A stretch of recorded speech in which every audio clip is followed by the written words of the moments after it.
right.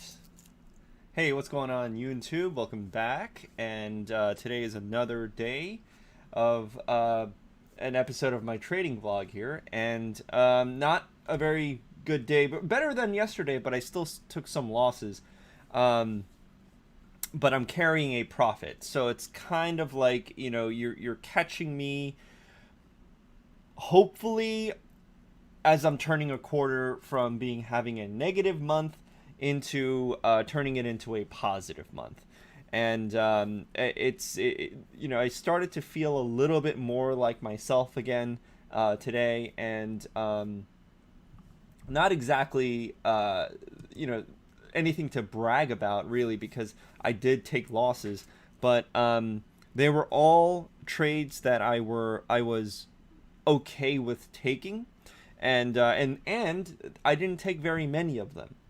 One of the things that I think I did before that didn't work for me was I know that I had a tendency, even before I started this vlog. One of my weaknesses was I tend to overtrade because I want a piece of all the action everywhere, and that means that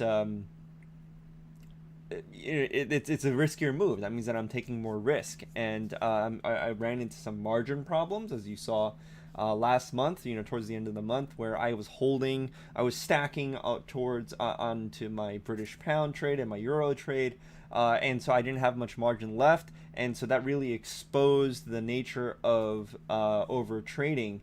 Although it was profitable, and I didn't hit my goal, but I did end up having a winning month last month. It's still not a good practice, right? It's not a healthy, long-term, sustainable practice. So I am looking at more of a longer term swing trade, or sway trade, if I should say that. It combines day trading and swing trading. I am holding things overnight, which I found out actually consumes more margin than if you were to just close the trade at like 4:15 and reopen the same trade at 6. You'd actually save money. It would actually be less margin, because it wouldn't count as a overnight necessarily, right? So something I learned new, but I'm not going to. I feel like that would just tempt me to take more trades, so I'm not actually gonna do that. What I am gonna do is go back to what I know, and I already missed it. Like, first I'll talk about the positions that I'm carrying over, and then I'll talk about the losses that I took, and I, and then I'll talk about what I should have been looking at, but I wasn't on my game. And the past couple of days, I just missed really, really important opportunities that I've been talking about here for a while. So let's start with the positions that I am holding. I did take a long on the Dow. Where did I take it? I think I took the long.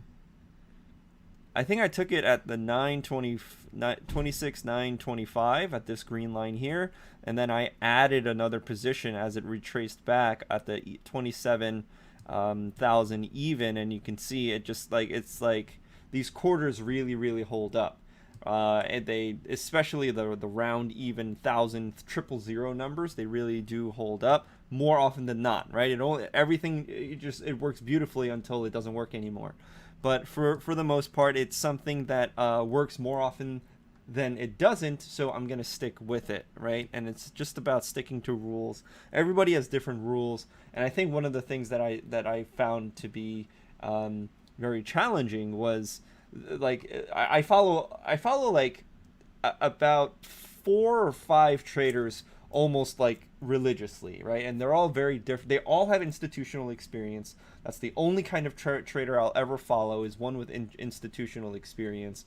That's why I don't really follow some of these young hotshots that do really, really well. I'm sure they're great, but as a mentor, they just don't have the decades of experience that some of my that I would like in a someone that I follow. I guess I'm just old school that way. It just makes me feel more confident if I know that this person has traded on the highest level, 7, 8, 9 figure accounts, and has done it for decades, right? At least one or preferably 20 or more years in the business, right? So everyone that I follow fits that criteria. So you can imagine none of them are in their like 20s or even their 30s, right? So the problem that I run into following these major big name players is that they all have great risk management, and they all have their own way of staying successful month after month after month, right? Keep maintaining profitability, but they do it in different ways. And as I'm still trying to discover myself, I find that I don't know exactly what kind of a trader I really am. So I'm trying a little bit of one guy's risk management strategy, which is very very different from another guy's risk management strategy, and I'm taking them on. One thing that I do know, just in general, is holding for bigger moves for longer periods of time is usually an easier way to make consistent profitability, right? Not to say that the day trading is bad. I think that there are certain types of day trades that really, really work. But to me, like I think in general, the shorter the interval between your entry and exit, the riskier the move, and the more the more careful you have to be. The more they have to like really really dial in, and you have to be more nimble, right? If you're trading for a longer, if you're investing, it's almost like a buy and hold. You don't have to be flexible or nimble at all. You just kind of just do nothing and wait, right? And that's also a bad way. I don't recommend investing that way. But if you're trading, there's less kind of, and this is what I find is really good for me is like I would rather be a trader that kind of just sets and forgets, and for the most part just let what's gonna happen instead of really like day trading like all day long or whatever. I know some people like to day trade only in like the first hour or so of the trading day, right? Some people like to trade within the first like 3 hours from 8 a.m. to 11 a.m. when the volume is at its highest, right? And then after that, they just don't look at it anymore. All of those are very, very successful styles, and I just don't know which one that I want yet. So that's why you're seeing me do a little bit of both, right? So I just wanted to make that clear there, because if you just watch my vlog without any kind of context like that, it might seem like I'm just really, really wishy-washy. And I kind of am, but there's like a method to the madness of why I'm trying like this thing and the other thing. And you're joining me on this discovery process of what kind of trader I really want to be. And what I know for sure is I don't want to be sitting at my screen all day long and obsessing over my trades. And some people really enjoy that. I don't enjoy that. I want this to be right, in the similar kind of philosophy as just the long-term growth, but just there's quicker opportunity, especially if you're using leverage, right? So that's enough of the preamble. I am holding the Dow here. I'm stacking on, and my idea here is there's no target, right? So when there's no target, the idea here is to hold until the trend breaks. And the thing is, I've been holding pretty good. I've been pretty good at managing patience, but I'm also finding myself getting stopped kind of early, especially in the case of currencies and stuff.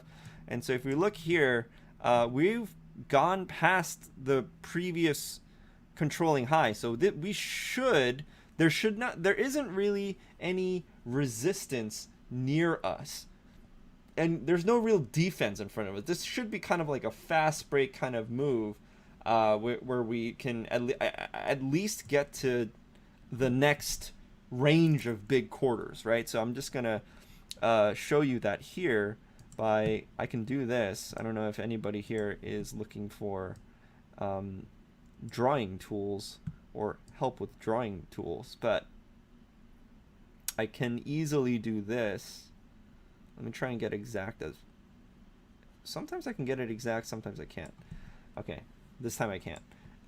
So I'm off by 1 tick on each one of these. So I just control clicked the 3 lines, right? The big quarter, which is the red line, and the 2 boundaries, which is the 2 green lines above and below. And then I control clicked them and held control and then dragged it up to copy. So now I have another set. So we should be able to get at least to this green line without too much of a hassle, right? Right now, you're seeing a little bit of wicking pressure, which is a little bit concerning on the 4-hour chart here. But overall, I think this is, if I go back to the 1 hour, you can see a little bit more, like a zoom. You can see a little bit more detail, right? That's it. That's the best way of describing shorter time frames. You get to see more detail. And I don't really foresee. This is a nice strong trend. RSI is, it's like so high, well above 60. It's well above 70 and holding strong. Maybe a little bit of divergence here, right? We do see a little bit of divergence. 76 to, nope, never mind. I was wrong. 76 to 77. Nope, no divergence, right? So like there's really no indication here that the trend is going to stop. So that makes me feel a little bit more confident in holding. I don't know if like we'll see what happens as we approach this next green line to see what happens if we're going to add another, if I'm going to add another contract, or if I'm going to start taking profit. I have to let the candlestick path unfold. If there's divergence, then I'll take maybe one contract off and see what happens in the other one. Will it stop at break even or something? Or if there is if the RSI is super strong, then I might add another contract and aim for the 250. So same idea with the NASDAQ here, but NASDAQ, we're already at all-time highs, or really, really close to all-time highs. We're playing in the area of all-time highs, so there's really no telling when this is going to end, but I am very mindful that, when selling occurs at an all-time high, it usually tends to occur very quick. So I am that's why I only have one contract. I took a profit on this before, right? I think I took it, that was yesterday. I think I also took another profit. Yeah, here. Did I? I can't tell, but I think I actually took some profit on the NASDAQ because it wasn't a lot, right? I think it was like a 1-to-1, maybe, or like a 1.5-to-1. It wasn't a ton of profit, but it was something that I could I just scraped off the top to make up for some of my losses, right? So let's go into the last one here, which is gold. I pick up the gold at the 2030. I wanted it so bad. I wanted it at the 2000, but it didn't come pick me up. I wanted it after when I saw this nice little zone here at the 2010. It did come on, get me in this trade, right? And I missed the one at the 20 because yesterday I was just having a bad day, like mentally, emotionally, like just a bad day, and I just didn't look at gold at all, which was stupid. I should have, but I didn't. And I saw this another little like delicious looking zone here on the 1 hour, this base rally. And so I took so normally when I see that, normally I want the 25, but I'll give myself sometimes a 5-point kind of buffer because I want to get picked up, especially if I see that this zone is this is an area where there was a strong temporary balance and then there's a strong imbalance, right? So there's unfilled orders here. Like there was a lot of filling going on, but then it broke above to the upside. So I'm more like, if I have, so like let's zoom in, right? Normally I want to take the entry at a quarter because that's just like a whole round like psychological number. So I would want the trade here at the 25 even, right? The 225 even, which technically is a small quarter, so that should be red with a dotted line like that. Okay, so normally I would want this, but I have this to contend with, right? So this little candle structure actually shows me that there is a better chance that price is going to drop. If it drops at all, it's going to get picked up here before it gets picked up at the 25. So when I see stuff like that, I'll give myself a little bit more of a buffer. And usually, if you follow people who like these buy zones, it's this 4.7. It's this $47 zone. Is that right? 4.7. Okay, yeah, it's a $47 zone that I took, but I like the round number, so I take it from the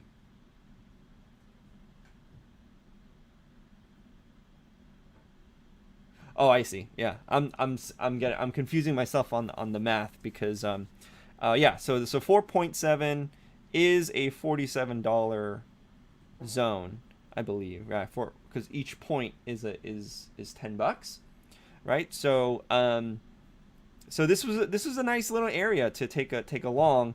I got picked up on it, but I always so the way that I manage my risk, and this is maybe something I should look at adjusting, because my risk is a fixed dollar amount. It's not contingent on the size of the structure of the candle. Because ultimately in my head it's all about the dollars that you bring into your account. It's not about my risk reward ratio changes so much. But even if I take only 3-to-1 wins, if my risk on that one is like $10, $20, whatever, then those are smaller trades, right? So like I end up taking more trades more frequently, whereas with bigger moves I give myself more breathing room, and I'm able to actually get more. I'm either going to get stopped out for a bigger loss, or I'm going to get a bigger move. So I'm just playing on a bigger level when I do that. And maybe that's not the best thing. I don't know. Time will tell. But it's just simpler. That's why I do that. I don't know that that's a good thing. That remains to be seen. But I do know other professionals that do that. So I'm just trying to mimic them. I'm just trying to copy them. And maybe I shouldn't be doing that yet. I don't know. But either way, I got picked up. Even if my stop was this small, I got picked up.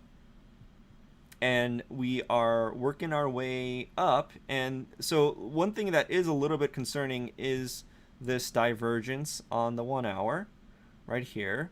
But then and then divergence again, basically, as price went up.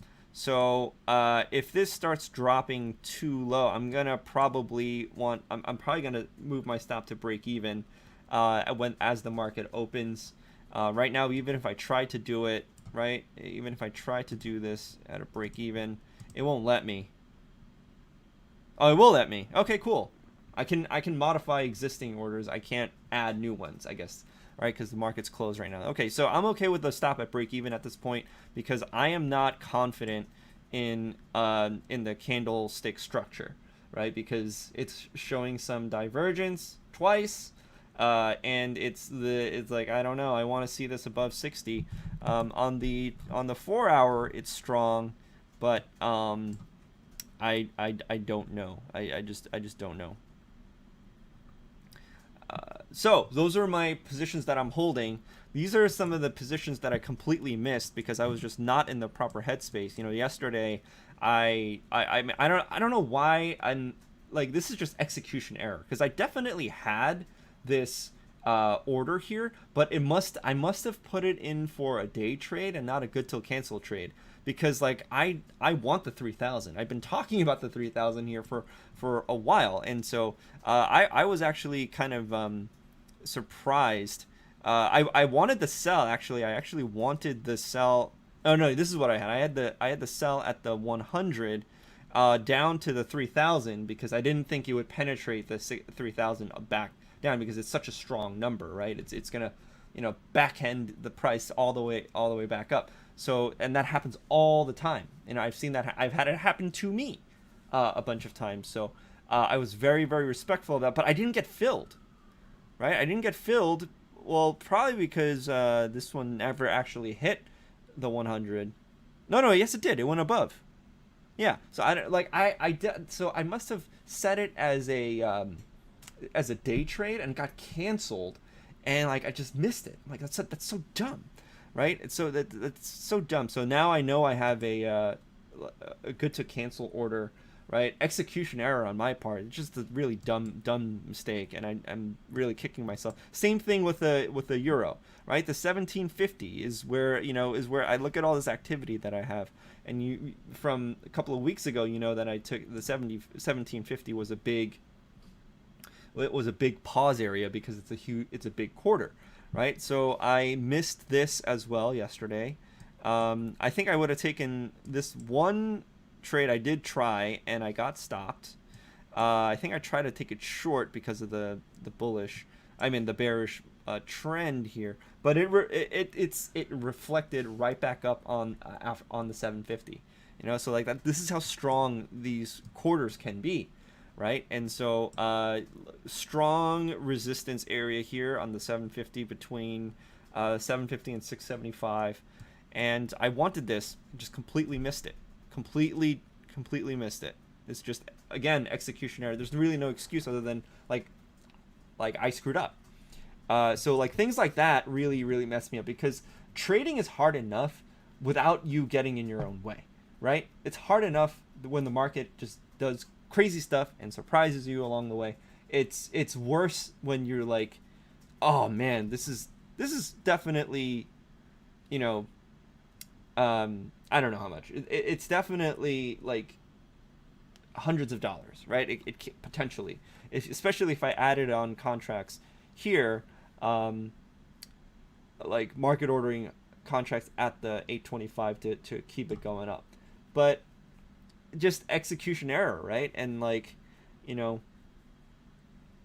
making it a day trade instead of a good to cancel trade, or pulling trades because I want to manage margins. So it's like there's so many things that that come into play that is pulling me in different directions that I'm missing the easy ones, right? Because I'm going for the big ones, which I want the low hanging fruit, right? But I'm reaching. I find myself like throwing some Hail Marys that I'm missing some of the low hanging fruit, which is like the British pound and the euro, something that I've been riding like the wave of for the past few weeks, but like this week I lost it completely. Sucks. So I don't have the order here because I had it on the pound, but I can add this order here. I don't know, like it probably won't let me.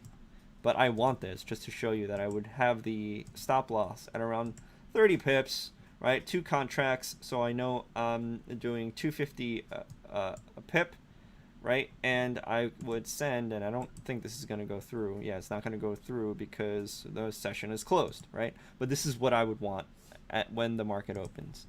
You can see my watch list is shorter now, because I'm only going to look at the indexes, the energies, which is like really been the bane of my existence the past couple of weeks, right? I've not, this crude oil just keeps faking me out like crazy. I know that there's opportunity here. There's major opportunity here, but I just keep getting faked out personally. And maybe it's something to stay away from, because my attention on crude oil is making me miss things like the currencies, right? Currencies, which is pretty much like it's just easier because they move, they trend better over a long-term period of time, and they obey these the quarters a little bit better than some of the equities and energies. So that's really it. I'm really just going back to basics, I guess, this month. And today was like the first indication where I felt like I was turning a corner. So I hope you guys enjoyed the video. Hope that made some sense. I hope that you got something out of it, and I'm looking to do a much better job of hitting these trades. Like, I took the opening range today because yesterday I talked about how, I kept missing the opening range, and today the opening range was like very lackluster. I took it, it was up here somewhere, and then I just let it go. I lost it. It's like, because there was also the news breakout today as well, so I had a little bit of profit, and then I took that small profit just to get out of the way of the news breakout, and the news breakout didn't even happen, so I tried to get back in, and then it dropped off a cliff, right? And with this, which doesn't even make sense because the news wasn't even bad. The news was actually should have made the price go up usually, but hey, sometimes price doesn't obey the news, right? That's the nature of trading. So I mean, this is hard enough. Doing stuff like this where just the market just fakes you out is hard enough without getting in my own way. So it's just a major practice of not taking things a little bit slower. One thing that I'm looking to do and is to see if this starts consolidating here in the middle of this range. I'm gonna treat like the overnight as a opportunity to go, to set up a breakout trade above or below a certain range of candles. But I want to see it really consolidate and build up pressure first. Also, if I don't have enough overnight margin left because I have currency trades up and my gold trade up, which is kind of expensive, then oh well, I can't take it. Crude oil is definitely like a beast. Right? Even if I am only taking the mini, which is half as much risk instead of the full contract, it's still a beast of a. It moves so fast, as you can see, right? And so it's just super easy to lose a ton of money, but it can also make you a ton of money as well. And so I'm gonna keep my eye on it because it is where the opportunity is. But it's also where I'm losing the most money right now. So it's like, I got to take it a little slower. So yeah, I tried to take a short here. I got stopped out by one tick. It's tough. Crude oil is tough because it shakes out novices better than any other asset class, I think. Right, and I'm falling into that category like a novice, right? And so that's not a good place to be. So you shouldn't be in there either. Don't do what I'm doing when it comes to crude oil. That's pretty much the lesson to be learned here. But yeah, hope you enjoy the video. Hope I have better stuff for you to take a look at, more profitable trades for me to share, and maybe you can do the same thing. Until tomorrow, make sure you stay safe out there. Some of us out here on the East Coast, on the Northeast, are facing hurricanes and everything like that. If you don't have power or internet or anything like that, my heart goes out to you. Stay safe, stay healthy, and stay tuned for the next video from YouTube. Thanks, everyone.